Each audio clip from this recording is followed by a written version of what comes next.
criptoativos atraem investidores pela baixa correlação com alguns ativos tradicionais e também pela expectativa de valorização. Por outro lado, eles geram dúvidas por conta da falta de regulação, porque é um ativo ainda muito novo, e também pela forte volatilidade. Para contar um pouco desse universo, eu recebo Samir Kerbaj, que é diretor de tecnologia da Hashdex. A gestora tem 4 bilhões de reais sob gestão, 7 fundos de investimento, 3 ETFs já listados na Bolsa Brasileira e um quarto que começou na semana passada o período de reserva. Eu sou Carlos Potorno e começa agora o programa Cabeça de Gestor. Samir, queria começar te perguntando que os agentes do mercado esperavam ver o Bitcoin a $100 mil, mas não foi isso que aconteceu. Queria que você contasse por que né, não chegou nesse patamar e se deve chegar nesse nível em 2022.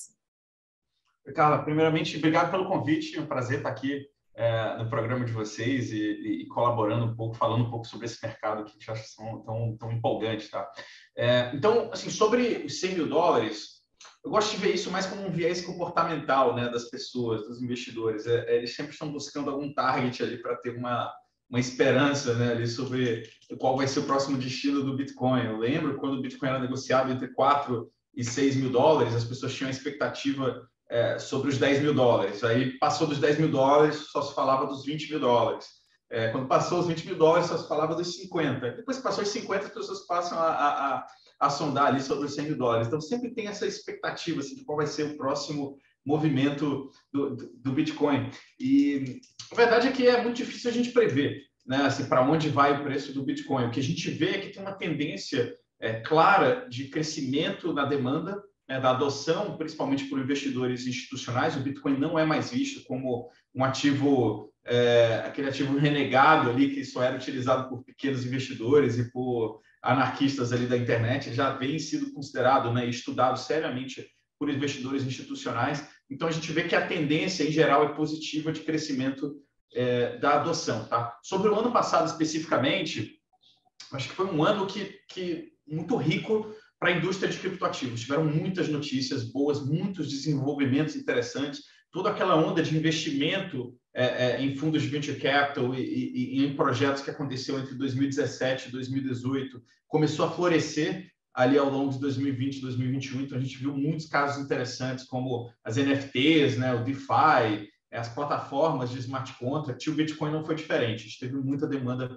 pelo Bitcoin.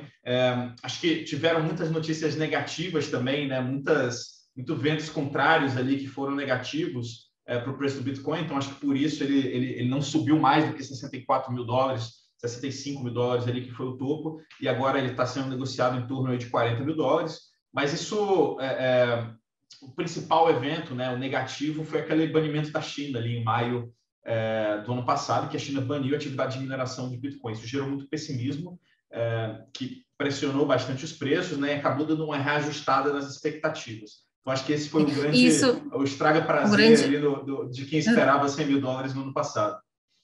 E isso mudou totalmente a geografia da indústria dos criptoativos, né? Tinha um parque de mineração grande lá, né, na China, na Ásia, e uma boa parte disso hoje está nos Estados Unidos, né? Completamente. Isso mudou a geografia, mudou a geopolítica ali do Bitcoin e mudou a estrutura de capitais também. Então, esse capital, né, que saiu da China, essas máquinas de mineração que saíram da China e foram principalmente para os Estados Unidos e para o Canadá, elas foram para um país que tem uma estabilidade democrática maior, tem regras mais claras, né, e que tem um mercado de capitais muito sólido. Então, agora a gente vê uma atividade muito grande, né, de mineradoras listadas em bolsa nos Estados Unidos, mercado de capitais financiando a atividade de mineração. Então, a gente tem visto cada vez mais, né, a indústria de mineração de Bitcoin se desenvolver e utilizar energias limpas, né, que era a grande crítica que existia ali ao longo do ano passado. Então, acho que, no final, né, esse banimento da mineração de Bitcoin na China foi uma notícia ruim, mas que veio para o bem. Assim, no longo prazo vai ser muito positivo para o Bitcoin. É um vetor importante essa nova geopolítica da mineração dos criptoativos para esse ano, inclusive pensando em preços nas cotações dos criptoativos? Sim, é super positivo, porque a mineração estando concentrada nos Estados Unidos tem dois fatores importantes. O primeiro é que lá existe uma estabilidade maior, existe uma previsibilidade maior dos agentes do mercado. Então, não tem um governo chinês que pode, do dia para a noite, resolver parar tudo. E o segundo é que eles têm um mercado de capital muito forte. Então, o financiamento dessa atividade, através de projetos de project finance, ele está acontecendo de vento em popa. Tá? A gente tem muito dinheiro sendo investido em mineração. O terceiro fator muito importante é que lá nos Estados Unidos, essa mineração está utilizando energia renovável. Então, está utilizando normalmente, né, ali o flare gas, né, que é o excesso de gás que é extraído de dentro de algumas plantas de extração de gás de xisto, né? Então, assim, esse tipo de energia é uma energia essencialmente limpa, tá? E que faz bem, né? Assim, no final, ela ajuda o Bitcoin naquela narrativa de que o Bitcoin é prejudicial para o meio ambiente. Na verdade, hoje a maior parte da energia destinada ao Bitcoin ela vem de fontes renováveis, né? Então, eu acho que só tem lado positivo que pode ajudar, né, o Bitcoin nos próximos anos a ganhar mais adoção. No final, eu acho que é isso que a gente olha, tá? Assim, os principais fatores que a gente olha no Bitcoin são a adoção, né? Assim, como que isso está sendo adotado pelas pessoas, pelos investidores ao redor do mundo, porque o preço é uma consequência da demanda. Sim.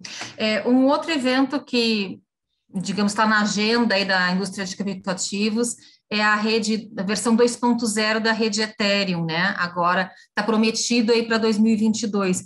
Queria que você explicasse um pouquinho o que é isso, o que de fato vai impactar esse ecossistema e também o investidor que já está posicionado em Ethereum. E se a gente pode esperar que vai acontecer mesmo, diferentemente daquela cotação de $100 mil, né, que era mais um viés comportamental, se a gente pode esperar que de fato vai acontecer essa versão 2.0 da Ethereum em 2020. Legal. O Ethereum 2.0 é um projeto extremamente complexo, tá? Que já vem acontecendo há vários anos e ele tem um roadmap de vários anos para frente. Tá? Então, não é um evento único que vai mudar a história ali do Bitcoin. Então, as pessoas têm muita expectativa com relação a esse evento. Eu diria que do calendário do ano, né, que a gente conhece, talvez esse seja o evento mais importante na indústria de cripto, porque o Ethereum 2.0, esse evento que vai acontecer, que é chamado The Merge, né, a grande junção ali, dentro desse projeto do Ethereum 2.0, é quando o Ethereum vai migrar de um mecanismo de consenso que ele utiliza hoje, que é chamado de prova de trabalho, certo? Um Proof of Work, que é basicamente o mesmo mecanismo de consenso do Bitcoin, para um mecanismo chamado de Proof of Stake. Tá? E essa mudança fundamental no mecanismo de funcionamento da rede é que vai permitir que várias soluções surjam que ajudem o Ethereum a escalar. Então, a analogia que eu gosto de traçar é com a internet. Né? Lembra lá na década de 90, que a gente tinha uma internet extremamente lenta, né? Internet de escada. Então, tinha muito potencial, muita coisa legal que a internet podia fazer na nossa vida, mas quando a gente tentava usar, era extremamente lento. Né? Para baixar um MP3 demorava 10 horas, né? 12 horas. E aí veio a banda larga e, de repente, disponibilizou isso tudo para a gente. Né? Veio cabo, fibra ótica, e hoje em dia a gente tem internet em alta velocidade. O que vai acontecer dentro da plataforma do Ethereum ao longo dos próximos anos, mas que esse evento, né, esse merge que vai acontecer, que está previsto, acho que para maio, junho desse ano, esse evento vai ser um paralelo, né? O paralelo é essa fase da banda larga. A gente vai passar para a fase da banda larga do Ethereum, que a gente vai começar a ter tecnologia que vai aumentar a escalabilidade, vai aumentar o número de transações por segundo que o Ethereum consegue processar, e isso vai permitir, né, que essas aplicações de cripto cheguem em bilhões de pessoas. Então, é um evento muito importante dentro de um projeto que é essencial para que criptoativos, de fato, cheguem no nosso dia a dia, na nossa vida, né, que essas redes em blockchain precisam escalar. Então, eu acho que é um evento muito importante do ponto de vista de impacto. E deve afetar... É isso que eu ia perguntar. Afetar preço, o investidor que tem Ethereum já via fundo, enfim, ele pode esperar uma mudança de patamar? Eu acho que essa migração sendo executada com sucesso, ela vai despertar muito otimismo no Ethereum. Então, nossa expectativa é que isso seja assim, um evento positivo para os preços, mas sempre lembrando os investidores dos fundamentos, né? Que o importante da gente medir com esse evento é o sucesso dele e a capacidade que a gente vai ter de fato, entregar essa banda larga. Né? Então, esse é o evento que a gente gosta de acompanhar e, caso isso aconteça como esperado, pode ser muito positivo para os preços, porque a gente vai sair de um mercado de nicho, que é utilizado apenas por especialistas, né, que sabem manipular aquela tecnologia complexa, um mercado caro, que hoje transacionar na rede da Ethereum é muito caro, para um mercado que vai estar aberto para qualquer pessoa com um celular e uma conexão na internet, né, então completamente aberto e com custos muito baixos. Tá? Então, essa transformação, com certeza, vai ser muito positiva para o preço do Ethereum no longo prazo. No curto prazo, é muito difícil a gente fazer qualquer previsão por conta da volatilidade. Sim. Eu queria ainda, assim, previsão sempre é difícil, mas queria que você comentasse um pouco sobre o ETF que vocês abriram o período de reserva agora na semana passada, devem lançar esse ETF na B3 em meados de fevereiro, né? Qual é a expectativa que vocês têm? É um ETF sobre DeFi, as finanças descentralizadas, né? Que eu acho que é algo ainda mais etéreo, difícil para o investidor que está ingressando no universo dos criptoativos de entender. Me conta um pouquinho da expectativa da Hashdex para esse ETF.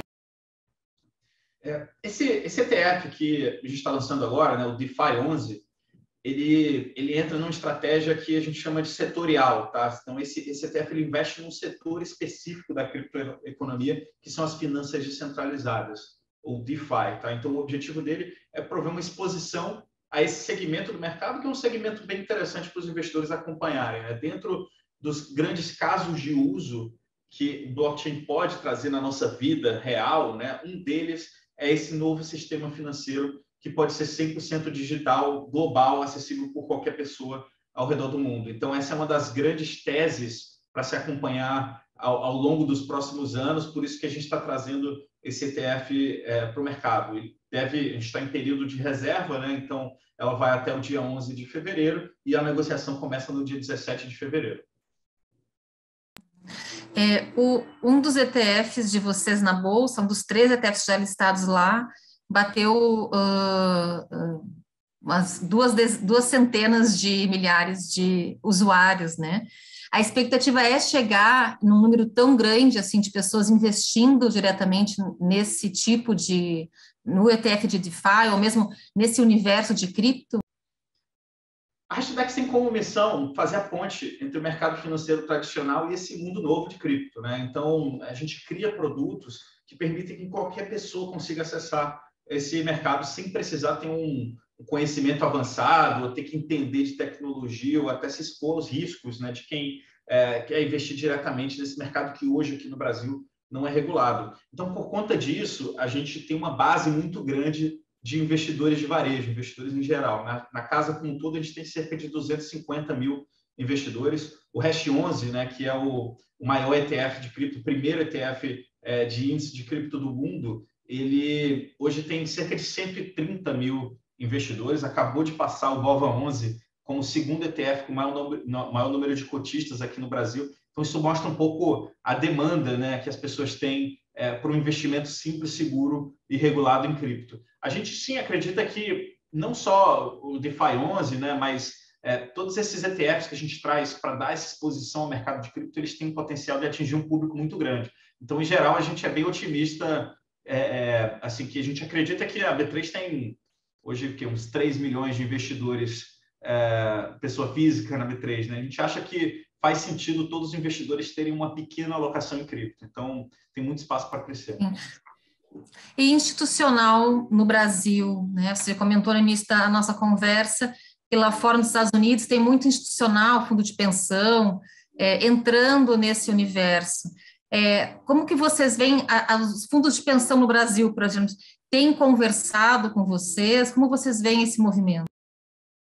A gente tem conversado, sim, com vários investidores institucionais, com gestores, né, com fundos de pensão, instituições financeiras, e é interessante acompanhar a evolução, né, dessa tendência. Em 2020, isso não estava no radar de nenhum investidor. A partir de 2021, as pessoas começaram a acompanhar, e hoje em dia a gente vê que a maioria dos gestores independentes aqui no Brasil tem olhado esse mercado de alguma forma. Alguns têm investido ainda de forma muito tímida, né? A gente ainda está muito no começo desse processo, mas a gente vê que muitos gestores têm estudado, têm estado curiosos ali e olhando atentamente o que tem por trás, né? A tese de investimento por trás dessa tecnologia. A gente tem conversado também com institucionais, ali, com fundos de pensão. Ali o ciclo é mais longo, né? A gente sabe que é um perfil de investimento muito mais conservador, mas sim, eles têm curiosidade e essa conversa está só começando, né? Então, a gente tem aqui no Brasil ainda um potencial muito grande de crescimento em investidores institucionais.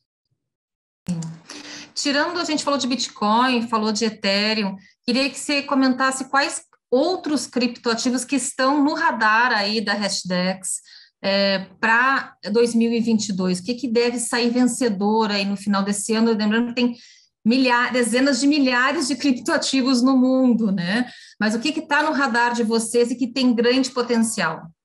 Tá. Bom, é muito difícil a gente prever quem vão ser os vencedores no ano de 2022. Se a gente estivesse conversando há um ano atrás, você me perguntasse, eu ia dizer que provavelmente seria DeFi, né? No ano de 2021. E aí a gente viu o surgimento dos NFTs, da arte digital, né? Do metaverso, todo esse conceito novo, que hoje em dia, né, cresceu e está muito mais popular que o DeFi. Então, essas tendências em cripto, elas surgem muito rápido porque tem muita gente boa dedicada desenvolvendo cada uma dessas frentes, tá? Então, a gente vê 3 principais frentes, né? Se eu fosse dar um palpite aqui de quais seriam as teses mais interessantes para acompanhar ao longo desse ano, obviamente com disclaimer que eu posso estar completamente errado, pode surgir uma coisa aqui que não está no meu radar, eu diria que tem três tendências interessantes. Uma são as plataformas de smart contract, tá? Que são as plataformas que permitem que tudo isso aconteça dentro do blockchain. DeFi, NFTs, a Web 3.0, né? Então, tudo isso acontece em cima dessas plataformas de smart contract. A principal delas é o Ethereum. Então, a gente tem o Ethereum 2.0, mas a gente tem outras redes também que têm crescido bastante e têm mostrado um potencial, como Solana, Polkadot, Cardano, tá? Então, o que eu acho que vai acontecer esse ano é que é uma corrida, uma guerra entre esses protocolos para ver qual que vai escalar primeiro, qual que vai chegar a 1 bilhão de usuários primeiro. Tá? Então, eu acho que é uma narrativa super interessante de acompanhar ao longo desse ano, né? Será que o Ethereum vai conseguir manter a liderança ou se vão entrar protocolos como Solana, como Avalanche, que vai tirar essa dominância do Ethereum? Então, esse é um primeiro tema para acompanhar assim, de forma de perto, que eu acho que vai ser bem interessante acompanhar.